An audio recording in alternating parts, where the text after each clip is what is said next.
สบายดียินดีเข้าสู่ซองสบายเลอะชาแนลเนาะมื้อนี้ก็สิพามาเบิ่งทุ่งไร่ทุ่งนาอยู่ตามธรรมชาติบ้านนอกของเฮา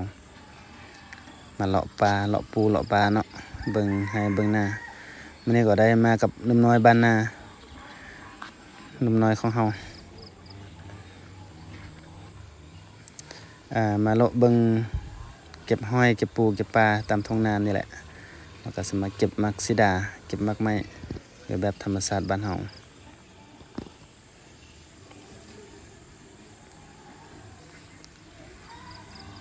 ธรรมชาติดีรอบๆทุ่งนาก็สิมีสวนยางเลาะเนาะเอาธรรมชาติตามธรรมชาติ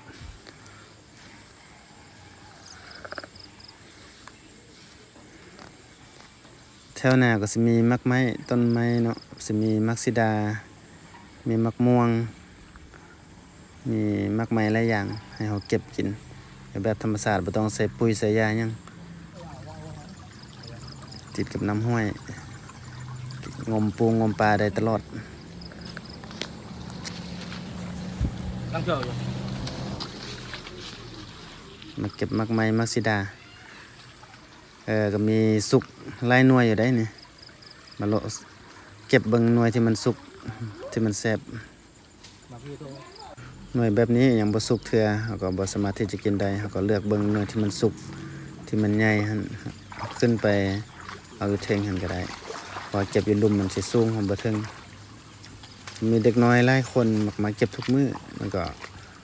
บางมื้อก็เก็บได้บางมื้อก็เก็บบ่ได้หั่นแหละก็แล้วแต่ว่ามื้อใดเฮาไปมันได้หน่วยที่มันสุกที่มันใหญ่แบบนี้มันก็งามหวานๆแซ่บๆแบบบ่ต้องใส่ปุ๋ยแบบธรรมชาติบ้านนอกมีเด็กน้อยมาโลเก็บแดแล้วก็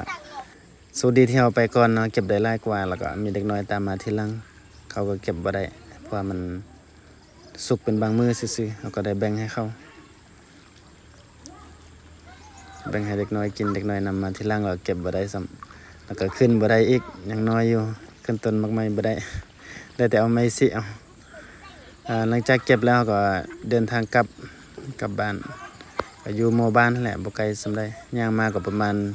1 ลัก 2 ลักนี่แหละพอได้พอกินแล้วกลับละ2 นิ้วก็ฝากติดตามด้วยเด้อแฟนๆFC ผู้ใดที่มักแบบธรรมชาติแบบอยู่บ้านนอกบ้านนาแบบธรรมชาติอยู่กับไร่กับนากับสวนแบบนี้ก็อย่าลืมกดไลค์กดแชร์แล้วก็กดติดตาม